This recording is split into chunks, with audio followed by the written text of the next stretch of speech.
Hi, everybody. We're doing a little update with my friend Mark Hyman. For all of you who are joining me, God, my hair looks like dog do. Sorry, I'm not supposed to say that.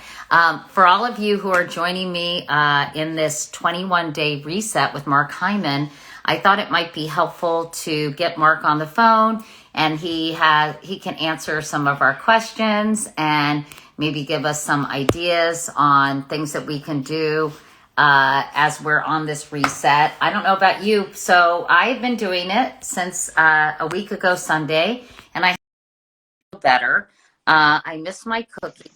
Oh, thank you. Hi, Mark. Hey, how's it going?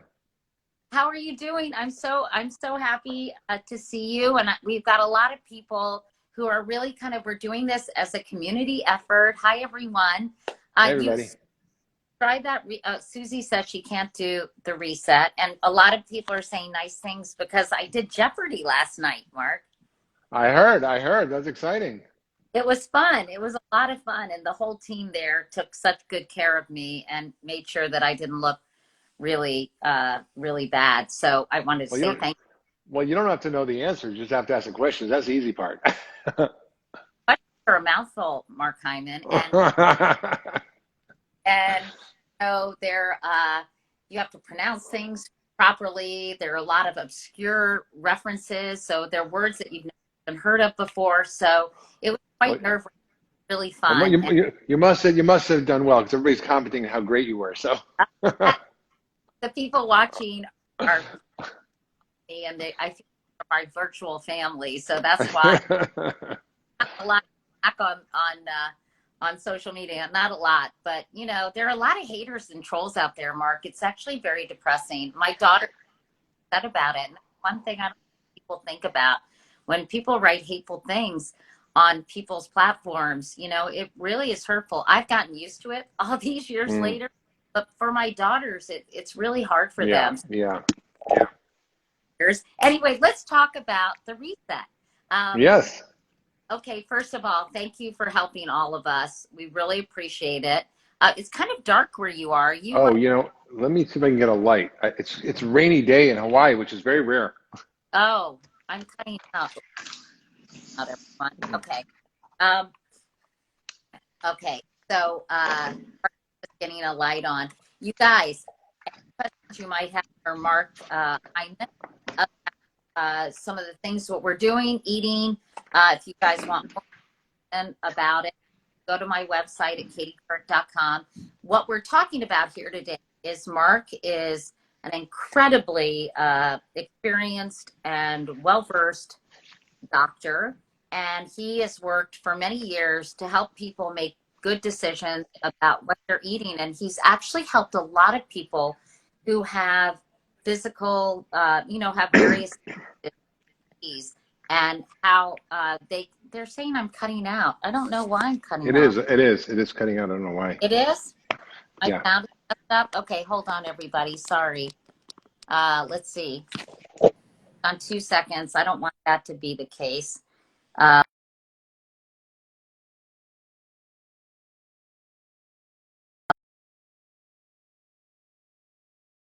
done. Is that better, Mark? Yeah, I think that's better. Okay, Yeah, good. All right. Sorry, everybody. Is that better? I think so. You Okay. keep talking. We'll see. Anyway. Okay. Okay.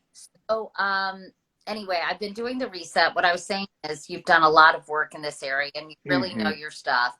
And people are looking for more recipes. We've got a lot of questions from social media. Um, and tell me how people are doing sort of after their first week. I feel really good, but I do need some more ideas because I'm sick of eggs for breakfast, Mark. Yeah, yeah, yeah. And, I have eczema on my eyelids, believe it or Mm. not. I had it as a kid.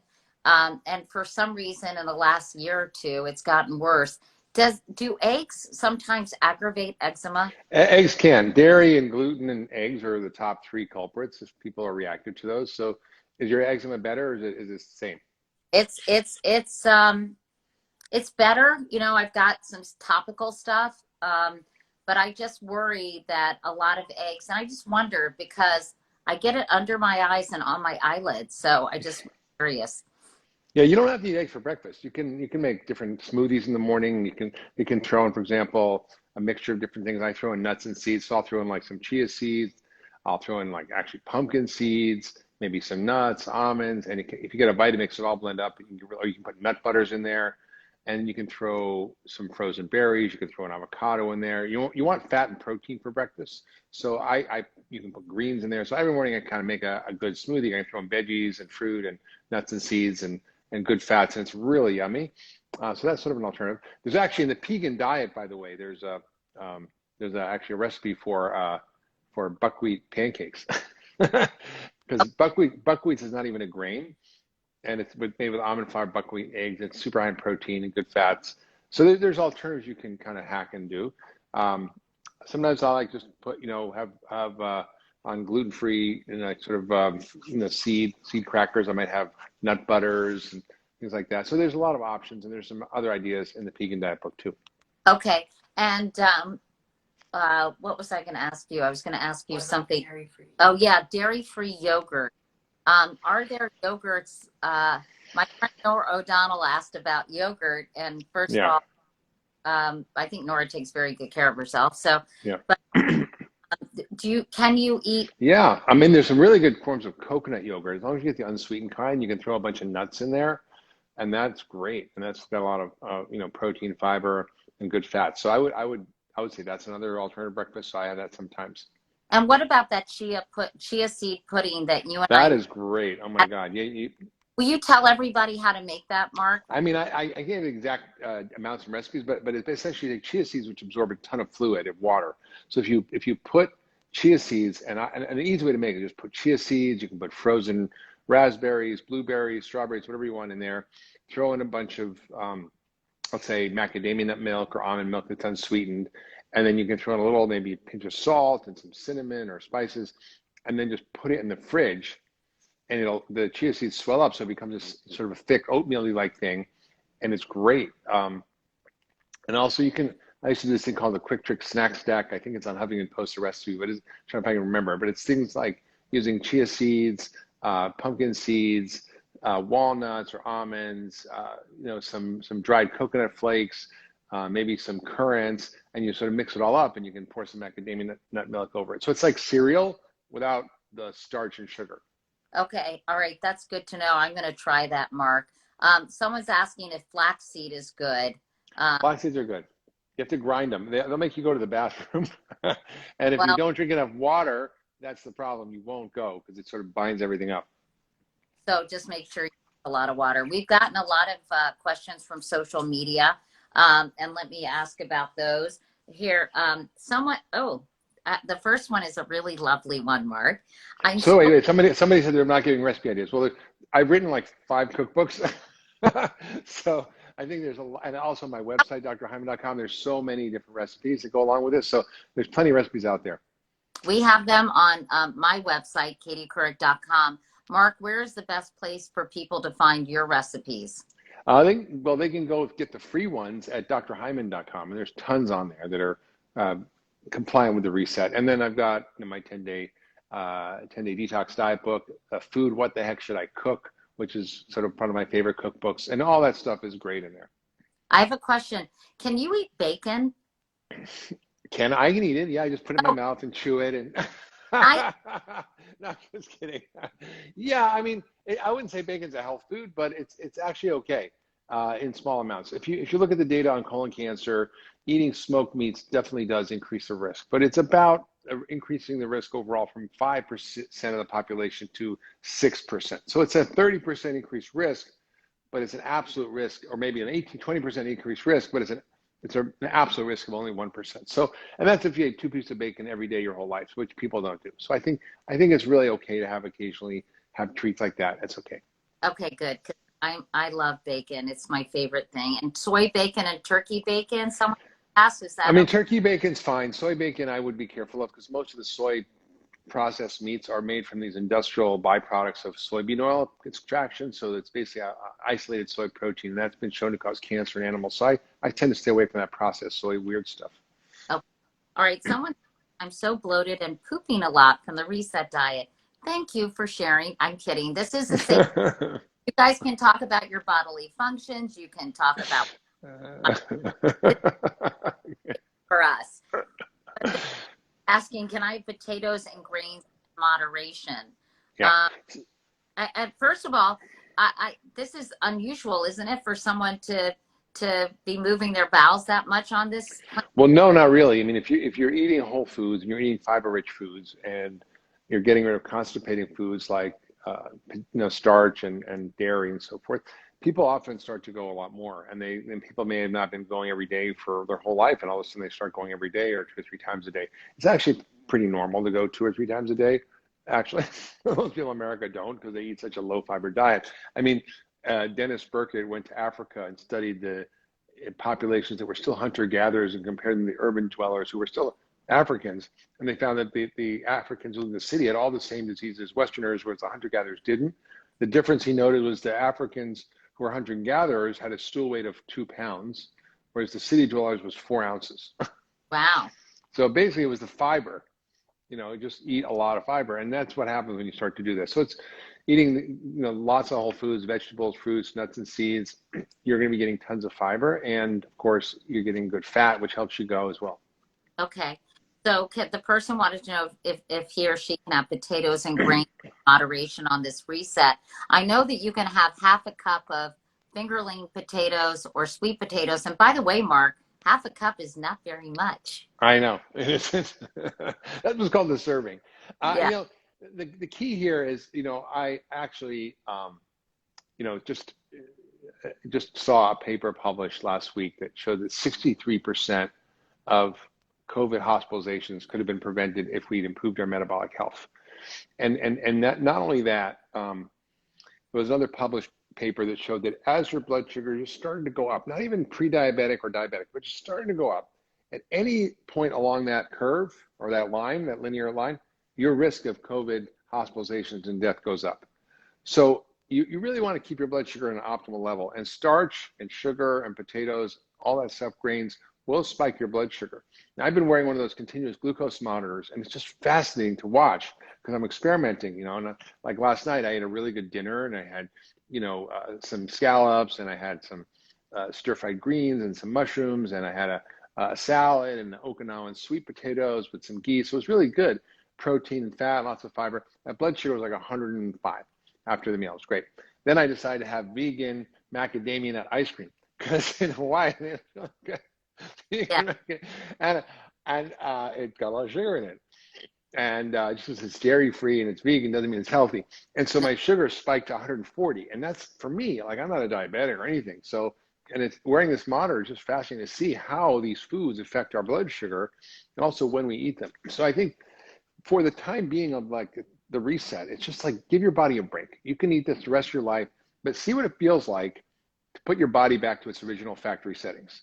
What happens?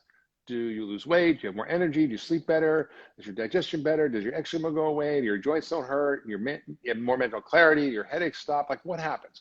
Because most people don't connect the dots between what they're eating and how they feel. And the whole point of this is to understand that food is not just calories, it's information, it's medicine. It's literally regulating every single system of your body in real time, and particularly your immune system. And that's what's so important now for the reset is you really want to get your immune system strong. And if you're on that trajectory of high blood sugar and obesity, your risk of getting sick and dying is high, but also your risk of transmitting it is higher. Your risk of not responding to the vaccines is higher because the immune system is suppressed if you're overweight. So even if you get the vaccine, it may not work as well. So there's a lot of issues around why we need to switch quickly. And the thing is, you could be 100 pounds overweight, but if you change your diet in 3 weeks, your metabolic parameters change. You don't have to lose all the weight for that to happen because it's the information, the food that quickly changes everything. And I think, stay on this. So I start every day on a diet, end every day off my diet. And I think one of the things that I've learned is if you just do change and give yourself time to see the results do come. It's just that we're always sabotaging ourselves in one way or another, saying we'll start tomorrow. So we go crazy. I mean, that's my own kind of mental issue, but yeah, I feel better. I feel I have some joint pain. I feel like I don't have as much joint pain. Yeah, yeah. And really been great.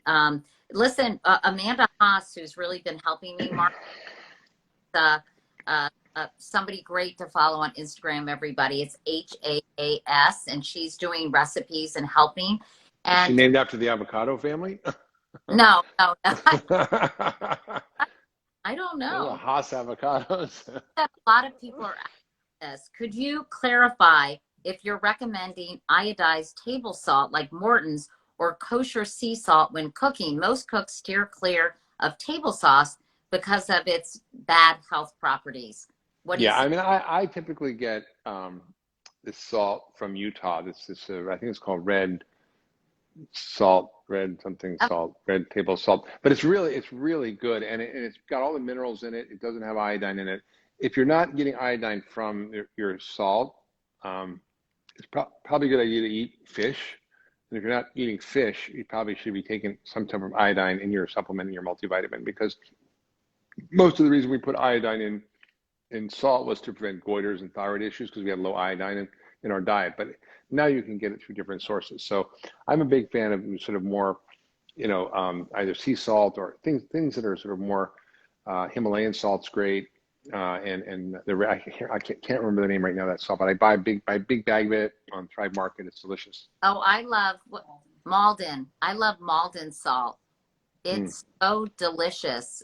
Bobby Flay brought Oh, me a real salt. It's called real salt is what it's called from Utah. bottle. Somebody posed it. Out there, everybody. But you're saying don't use Morton iodized salt if possible. Yeah. Well, I don't have anything against Morton's, but I just Wait, don't. I think it's better not to eat, refined salt and iodized salt, and if you can avoid it, and get the one with, more, because there's like a lot of minerals. The Redmond's real salt is the one I was talking about. okay. Oh yeah, seaweed too. Someone mentioned seaweed. I forgot that. Yeah, seaweed is a great source of iodine. Okay. Okay. Good to know. Somebody asked about good mid-afternoon snacking options. And I wonder if you have some ideas for people on that. Some of those nutcrackers would be good, right? Yeah, yeah. Because crunch. Yeah, that's good. You can have nuts or nut crackers, seed crackers. There's almond flour crackers. All those are still processed. I typically say if you're hungry and you're snacking, maybe you didn't eat right at the meal you just ate last, right? Because if you have enough protein and fat, you really can stay full a long time. Those are the things that make you stay full. Like so on Sunday, my daughter and I, she came to Hawaii. We hiked the Haleakala Crater, which is like a 12-mile hike, and we had a big protein shake in the morning. And I put MCT oil and I put extra almond butter and I put protein in there and some berries. I mean, we lasted almost the entire 12 miles without being hungry just from this shake. So I think if you're eating starch and sugar, your blood sugar is going to go like this, and when it's going up and down, you're going to want more food and be hungry. And if you don't get enough fat in your diet, you're going to be hungry. So snacking is an American invention. I'm not a big fan of it. If you're hungry, grab a handful of nuts, or you can have some hummus or something if you want, a cracker, or on a like a piece of cucumber or something. I think I'm not a huge fan of snacking. Okay. That's a good idea. The other thing are like, I think celery with almond butter is Yeah, a yeah, snack if you need it. But I think you're right. I think you can't scrimp on the meals you're eating. So if you're going to eat a salad, eat a big salad. You can have half of an avocado in that salad, yeah, right? or And, more. I mean, there's no limit on fat, or there's no limit on calories, and there's no limit on starchy vegetables. So okay. that, All right. By the way, I'm talking to Mark Hyman, everybody, who's helping us with this 21-day reset about kind of figuring out how food with our bodies. Someone, I think this was Amanda too. In the reset book, you say yes to chickpeas and black beans, but you said no to me last week, and a lot of people are DMing Amanda. yeah. Will you Well, help well, us on the beans and what beans? yeah. So generally, there's different kinds of resets, right? There's the ones I use for really sick patients, like with autoimmune disease, where we cut out a lot of stuff and we just give them whole real food of vegetables and protein, and very simple. And then we cut out all grains, all beans, all dairy, all sugar, obviously all processed food, and some even people cut out nuts and eggs and nightshades. That's the most extreme. Then the next would be to sort of more like what I call the 10-day detox or 10-day reset, which is which I developed, which is essentially no grains, beans, or dairy, or sugar. And that tends for most people to correct the metabolic problems, digestive problems, reduces inflammation in the body, helps with autoimmune diseases. So it's sort of a one diet that actually is a healing diet that you can tell very quickly if you're having benefit. Because we did this just for 10 days, and in 10 days, 62% reduction in all symptoms from all diseases, like migraines or arthritis or whatever it was. So I think, you have to experiment with yourself. But if people are bloated and having digestive issues, autoimmune diseases, I tend to recommend to give a break for grains and beans for just 3 weeks and see what happens. You're not going to die without them, and you don't really need them. I don't think people realize this, but the body only has 2 categories of essential macronutrients: protein and fat. There's essential fats that you have to get from your diet, and there's essential amino acids you have to get from your diet. But there is no requirement for carbohydrate in our diet. We literally can live entirely without carbohydrate. And that's what happens when you eat keto, for example. You switch from burning carbs to burning fat. We're like a hybrid car, right? Electric and gas, right? So we can run on gas, which is the carbs, or we can run on electric, which is the clean we're burning keto. Let me ask you about intermittent fasting, Mark. So basically, the bottom line, Yeah. But the other thing, someone said, I'm having terrible bloating all the time. And I think, when you have real digestive issues like that, it usually means there's bacterial overgrowth. So sometimes the bacteria migrate from your lower intestine to the upper intestine. So when the food hits it, it's like ferments like a brewery in there. And literally there are people who've been able to measure blood alcohol levels because of this fermentation that happens from the bacteria that's digesting all this starch that you're eating. So the key to that is really cutting out all the starch and starving those bad bugs in there. And sometimes you do need to take tests and maybe even antibiotics to kill out all those bugs. Someone's saying they're feeling extremely lethargic after a week of protein and veg/fruit only. Why?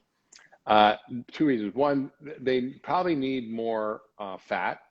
And 2, when you are used to eating a lot of starch and sugar and you stop it, your insulin levels go down. Insulin causes you to retain salt and water. So all of a sudden you drop all the electrolytes. And when you have low electrolytes, imagine if you just went and played, went for a jog in the 90-degree heat for an hour. You'd be like, come back and just feel wiped and tired. It's sort of like that. You need the electrolytes. So if you add in electrolytes, magnesium, you can buy electrolyte. I have like this little thing called Light Show. I squirt my bottle when I'm going for a bike ride or doing some exercise, and it's great. And then that really helps to replenish the cells, hydrates them from the inside. Also, if you're not pooping, you can feel sluggish. If you feel like you're constipated, that has to get dealt with. And you can take more magnesium, vitamin C, fiber, flaxseed, psyllium, whatever works for you.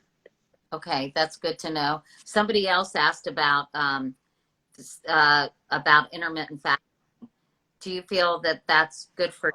I think talk about that a little bit. It is, right? Well, just this at a high level, there's all these terms thrown around. Intermittent fasting means a lot of things. It could mean fasting 24 hours once a week. It could be 3 days a week. It could be every other month for a week. So that's just intermittent fasting means. Time restricted eating means eating within a certain window of time, like 8 hours or 10 hours. 12 hours should be the minimum. If you eat dinner at 6, that means you can eat at 6 the next morning. Like, you don't need to eat until you go to sleep. That should be normal. And the reason is it helps the body to repair, heal, and renew. And if we don't give our bodies a rest, it creates this chronic state of inflammation and rapid aging. So time-restricted eating, intermittent fasting, fasting mimicking diets, Dr. Walter Longo's studying, and even keto diets all do the same thing. They reverse all the metabolic effects of eating a bad diet, such as belly fat. They help you lose it. They help you build muscle. They increase your mental acuity. They reduce inflammation, increase your antioxidant systems, build stem cells, help build your bone. So it's really beneficial, but you don't necessarily have to be crazy about it. You can, if you want to do a 12-hour, great. Everybody should do that. If you want to do 16 hours a day, great, try that. See how you feel. If you're thin and if you're, like for me, it wouldn't work because I tried it and I would feel okay, but then I would lose too much weight. I shouldn't say in public, but I would. So sorry. Or, and I was like, I need more food because I'm very active. So like I have to burn a lot of calories. But then, the thing is I love to eat a lot. Here's the trick. I love to eat a lot.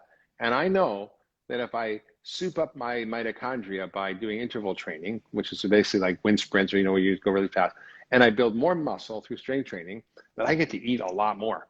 So I get to eat like 3,500 calories a day. So I'm not having no half a cup of sweet potato, Katie. Yeah. But Well, if you're not doing that and your metabolism is slow, you need to be careful. yeah. And we should do another IG live at some point to talk about exercise. And I remember when you told me how much muscle mass people lose as their age. Oh, terrible. 2% of your muscle mass with every year. Yeah, it's pretty bad. And you could be the same weight at 65 that you were at 25, but be twice as fat. Your body would look the same on the outside, essentially, but on the inside, you've got like marbled ribeye steak everywhere. And that's bad because it's inflamed and it makes you age rapidly, and it causes diabetes and heart disease and cancer and dementia. That's called sarcopenia, and it's dangerous. So this diet will help to build muscle and lose fat, which is what you want. And you also probably should do weight-bearing exercises, but that's another discussion for another day. But I think that's something we should talk about, because all that muscle loss, you can't remedy it just from food, Mark, right? You need No, you can't. Absolutely. Like I've honestly, Katie, I had a lot of back issues over the years, and I've done a lot of yoga and running and tennis and biking and skiing. I do everything except I hate the gym and weightlifting. And I decided at 60, it's time, because I keep lecturing people about it. And I started, and I've just been amazed at the changes that happen so quickly. The body can really recover and heal and build muscle, even at any age. Okay, well, that's very good to know. People are asking about hummus. I said, try to stay away from beans, but if you really can't, you can have that in moderation. Somebody else asked about popcorn, not on the receipt. Popcorn on the receipt. No, these are all the food addicts piping in. Can I have this? Can I have that? And that's a good piece of information, because then it means your brain is wired to start to think about what it's craving and what it wants, and how am I going to get around the rules, and how am I going to do a hack, and how am I going to get my sugar fix, and how am I going to get my carb fix. I think this is a really good piece of information. Your brain shouldn't be doing that to you. That means your brain chemistry has been hijacked by your biochemistry, by your diet, and getting. I do miss a little piece of chocolate, Mark. Yeah, that's not going to bother you too much. Chocolate's a food group. No, No, right? not. Yeah, just give yourself a break. See what happens. Okay, here's some other quick questions. And thank you for doing this, because I think this is really helpful for people, and everyone. Thank you for watching. And for those of you who are doing this with me, also John is doing it because, he was getting a little belly, and Yeah, which I have too. it happens. And he's doing it too, and he's been very, very disciplined. And I've been very disciplined too, which is unusual for me. But I am really determined to do this, Mark. So somebody wanted to know, is this diet good for osteoporosis? Yes. So the things that cause osteoporosis are caffeine, sugar, alcohol, sodas, particularly, obviously lack of exercise, stress, lack of vitamin D, and all those things, you can be addressing through eating this way, except for maybe taking vitamin D and the exercise. So we really, by upregulating all the anti-inflammatory pathways, because osteoporosis is also an inflammatory problem, you help reduce that. And also by taking in a lot of the nutrient-dense foods that build bone, like the minerals that are magnesium and calcium and the minerals that are in the food, in the greens, for example, and other things you're going to be eating, those help to actually build bones. So I think it's the modern diet we have is highly processed and causes osteoporosis, but this kind of approach would really help. Okay. Somebody else, I don't know this. I don't understand this question, you guys. What are appropriate macros to follow on the Pagan diet? Yeah. Sorry. What macronutrients, fat, protein, carbs. So everybody's like, well, the truth is, like, unless we come up with an app where you can take your phone and scan your food and it does all the math and analytics, nobody really can guess exactly what they're eating. But I would say, in general, like half of your diet should be fat. And that's avocados, olives, olive oil, nuts and seeds, avocado oil, some coconut oil, that's fine. Ghee, if you want to get rid of dairy, or you can have even grass-fed butter. Those are all fine. I think your diet should be about 20% protein, which, usually about 3 times a day, palm-sized piece of your hand, but it could be animal or vegetable protein. And then, in terms of carbohydrates, I think lower the better if they're starchy carbohydrates. So, obviously potatoes, grains, and sugar. Those are the things that are the worst. If you're eating other carbohydrates, like the vegetable family, you can eat as much of those as you want. Like I said last night, I had like 4 different vegetable dishes, right? Yeah. So the mushrooms are great. The Okinawan sweet potatoes, but those were a little starchy, but those are okay. And we had greens, we had salad, what else we had? We had all these different things that were so easy and delicious, but you could have unlimited amounts. So you could eat, 3 pounds of mushrooms. You could eat, 10 pounds of salad if you can, right? And that's fine because your body will just, you can't eat that much and there's no calories in there almost. Okay, let me ask you about some other things. This person is showing his or her issues by asking, is it okay to have gluten-free or grain-free tortilla chips?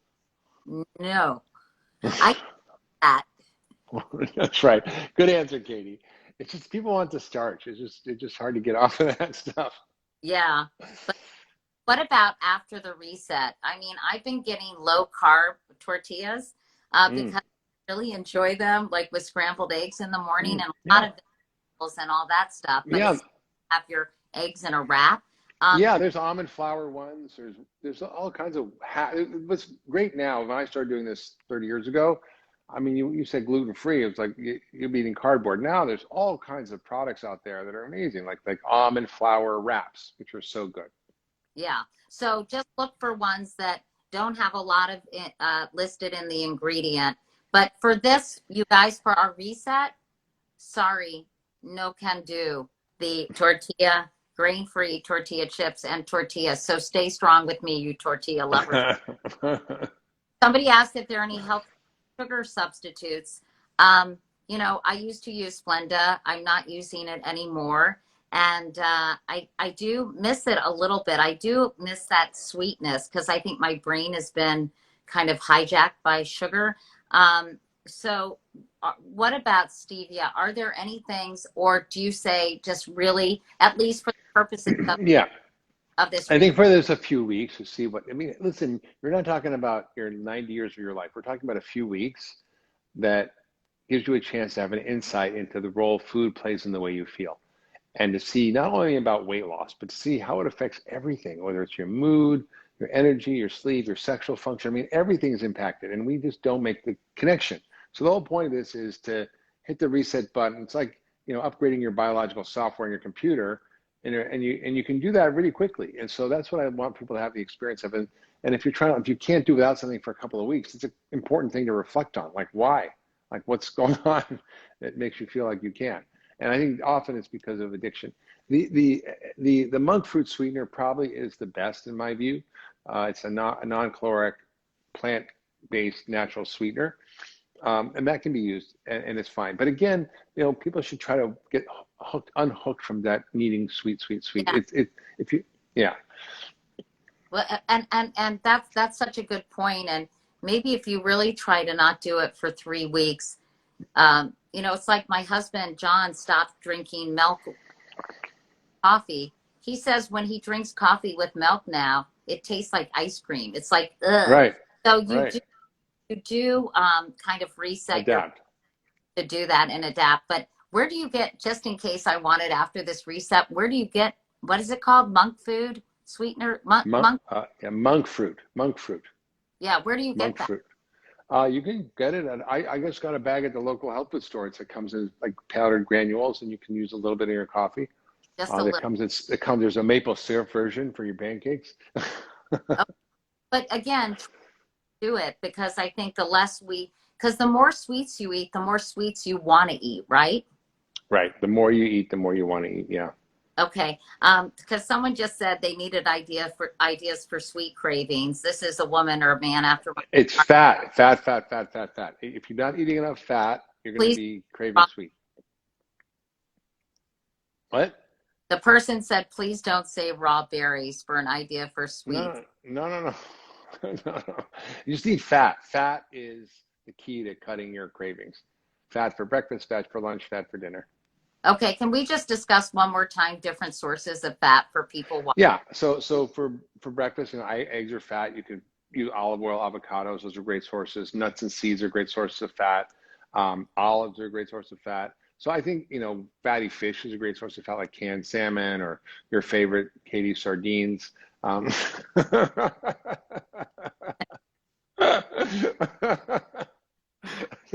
so so those are all good sources of fat, and I have all the time. I have MCT oil I throw in my smoothie. I have avocados around all the time and avocado oil. I have a jar of ghee in the cupboard. I have a big bottle of olive oil.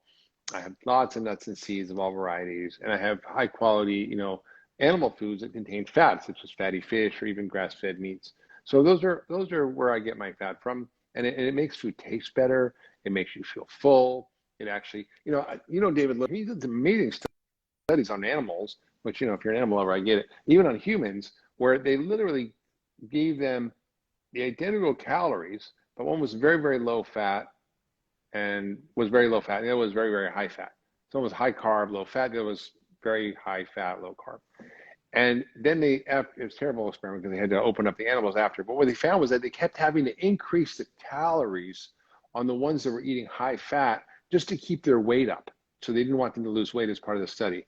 And then when they opened them up, the ones who had the high carb, low fat diet, their bellies were just full of organ fat. They were just filled with organ fat. And whereas the other ones, they were like lean and fit. So because we think in the past that fat made us fat, we're all afraid of fat. We were told fat is evil, eat a low-fat diet and low-fat yogurt and low-fat this, and that's killed us, and it's led to this. And we did a whole movie about this, but it's called Fed Up. It's on Netflix. Everybody should watch it. But yeah, but I think that we really have kind of screwed people up in the head about the fat thing. It's true. Fat doesn't make you fat. If you eat it with starch and sugar, it will. If you eat a lot of fat without starch and sugar, it's great, and it keeps you feeling full. It's speeds your metabolism and won't mess you up. Yeah, that's true. And we got screwed up with the low fat craze, like the snack wells from the 70s. I was like, oh, no, low fat cookies. Yeah, But of course, put so much sugar when they took out it's terrible. tell Well, me. one of my favorite snacks is actually if I'm hungry, I have a jar of like macadamia nut butter in the fridge. So I just take a tablespoon. I just take a big spoon of. It's like this great protein fat, full of minerals and vitamins. It's easy, it's tasty, and I love doing that. So that's a great source of fat too. All the nut butters.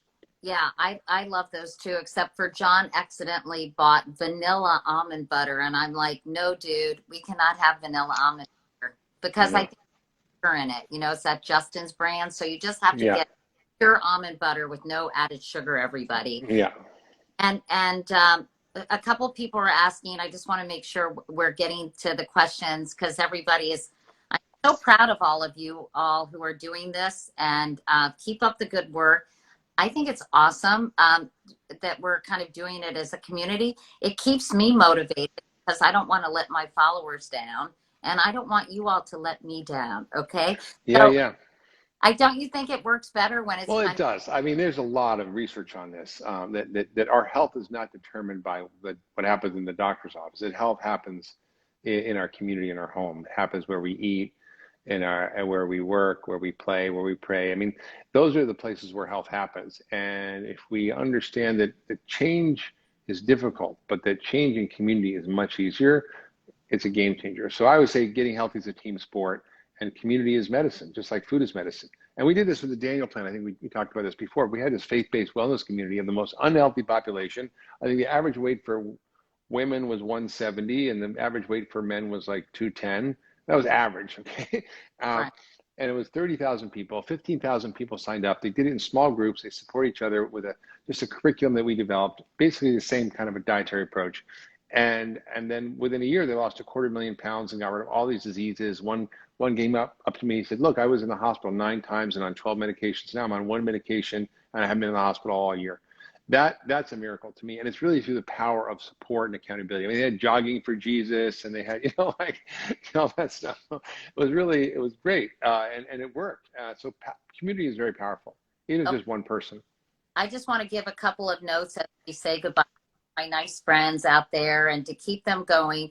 Okay, so no alcohol, everybody, for 3 weeks. I got special dispensation from Mark to have one cocktail a week to celebrate the women I'm interviewing with Jane Walker. But if you did want to say, okay, you want to have one cocktail, you should not have wine. You should have hard liquor. Am I right? Yes, here's a couple of tricks on the alcohol. One, beer is worse than wine is worse than hard liquor, right? An ounce of hard liquor equals 5 ounces of wine equals 10 ounces of beer. So if you go with like tequila or vodka, which are gluten-free, if you get the potato vodka, those are the best choices. However, here's another hack. If you have it after you eat something, it totally changes its metabolic effects. And there's a lot of research on this. So if you have, for example, a glass of wine before dinner, you're going to screw up your metabolism, and it's going to drive inflammation, weight gain, insulin, blood sugar issues. If you have it after you put in some protein, fat, and food in your stomach, not so much. So the order in which you eat foods matters, and what you're, and, so that, getting alcohol and bread at the beginning of dinner at restaurants is the worst possible thing for us. That should be at the end of the meal. If you still want bread and a drink, then that's when you should do it, or even in the middle. Somebody asked about cauliflower rice, which I bought the other day. That should be totally fine, right? Fine, of course, fine. Cauliflower pizza. You can make cauliflower pizza from the recipe in my book. Okay. Food, what the heck should I cook? Thumbs up. And also, someone asked, and I didn't hear it either.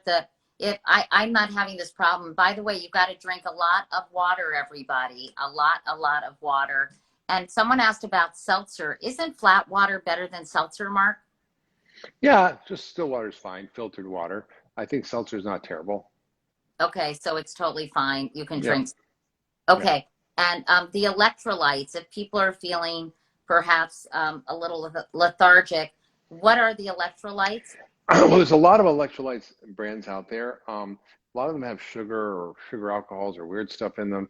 There's this brand called Light Show, Lyte Show. I don't have any connection with it, but it comes in a liquid bottle. You just squirt in your thing. It's super easy to use. It doesn't taste bad, and it's just really a game changer for me. So I encourage people to really do so. There's also electrolyte capsules if you don't want to like the taste of it. You can take as well. Someone just asked and said quinoa is a seed, not a grain. It's true. Yeah. And buckwheat's a flour, but it's still a little starchy. So I would say, just cut those things out for a little bit of time. Just for Even wild rice is a seed. It's not a grain. Yeah. So for the 3-week reset, you guys, it's on the quinoa way. That's right. You don't need your ice cream. Come on, everybody. Is cassava flour okay? Yeah, so cassava is a root vegetable. It's a bit starchier than the almond flour wraps, so I would go with the almond flour wraps first while you're doing this. But they're ultimately fine. They're gluten-free, and they're better than probably eating a lot of the flours we eat. Okay. Any other words of advice? We're on day 9, everybody. I'm going to try to do the 21-day mark. Yes. Because I feel like I have to get into the swing of things, and what I think I need 21 days. But any other advice or hacks for this 21-day period? Because I think some of the things you're talking about, we're really trying to stay off alcohol, except for that one drink I'm having. Sue me, everybody. But any other hacks for the 21 days? Well, I think there's the food stuff we've talked about, but there's other lifestyle things. Think of it as time for you. I mean, take introspective time. Make sure you get plenty of sleep at night.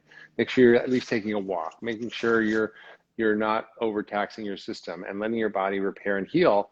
It has huge benefits, and I think that's something that people really can dig into, and just changing those simple lifestyle habits along with the food can really double the results. And finally, I know that I really love fruit, and I know, Mark, that for the 21 days, and this is totally fine. Don't worry, I'm not like trying to negotiate, but it's blackberries, raspberries, and blueberries. Yeah. Strawberries okay? Yeah, strawberries are probably okay. They're a bit sugarier, but and most of the strawberries you want to eat are organic. You don't want to eat non-organic strawberries because they're the worst contaminated in terms of pesticides, but they're fine. And what about are grapefruits and oranges just too high in sugar? Is that why we're staying away from them? Yeah, you can use lemons. I would say, yeah, because you can start to get, if people kind of get free license on the more sugary fruits, then it can interfere with the what you're trying to do, which is shut down insulin, which is the key to the whole approach. Okay, so Oh, Amanda, my friend Amanda said you can get it at Whole Foods. I'm assuming she's talking about monk fruit. But I think everybody, my recommendation is just try to wean yourself off sugar, even just for 21 days. And we can live without it. It's, Yeah. you know, Mark And make says sure you get fat. If you eat the fat, you won't crave the sugar. it's a controlled substance. No, not, you know, so everybody kind of on the sugar, and get it out of your diet altogether. When we Well, you know, in my book, The Pagan Diet, I basically talk about eating sugar as a recreational drug, right? yes. So you're having a drink a week, that's fine. It's a recreational event. You're not having a cocktail, breakfast, lunch, and dinner. All right. Well, listen, Mark, you're so sweet to talk to us and kind of keep us on course. And everybody, I think you guys, after 3 weeks, you won't need sugar and coffee. I think that's true. I've been using nut milk in my coffee, and I'm trying to start to drink it black, but I don't know. I just don't really enjoy it black. But you guys, if you have questions, you can put them below on this Instagram when I post it on my grid. And if you have more questions, we'll make sure. And your Romanesca sauce, by the way, was delicious. Thank you. I didn't like the sardines, but the Romanesca sauce was really good. Really delicious. Good. Anyway. Yeah. Thank you. Well, anybody should get the Pagan Diet too. It'll help them understand all about food and the principles and all the things we're talking about. It's all in there. Let me do a shout out to your book, because I'm going to make you do a lot of shout outs for my book when it comes out. Okay. All right. Fair enough. Called the Vegan Diet, and it has recipes in it. My friend Amanda Haas is also doing recipes. It's HAAS. You can follow her on Instagram. She's sweet. She's giving us a grocery list. I think you can do a tofu scramble. You can do all kinds. Yeah, right. Yeah. And so oliveoillovers.com. So keep up the good work, everybody. And I can't wait until, wake up call. And his book. I said the Pagan Diet. I said your book. I said Mark's book. It was number 2 of all nonfiction books in the country last week. Congratulations, Mark. Thank you. I'm sure that we did our little part here with You did. If it wasn't for you, no one would know who I am. Oh, that's And if you guys want to sign up for Wake Up Call, please do. It's katiecouric.com. We'll give you daily updates, and you can go to katiecouric.com, the website, where hopefully we're putting a lot of recipes and all that jazz. Okay, Mark. Mwah. Thank you. Bye. See you soon. See y'all soon. Talk to you soon. Stay strong, people. Bye.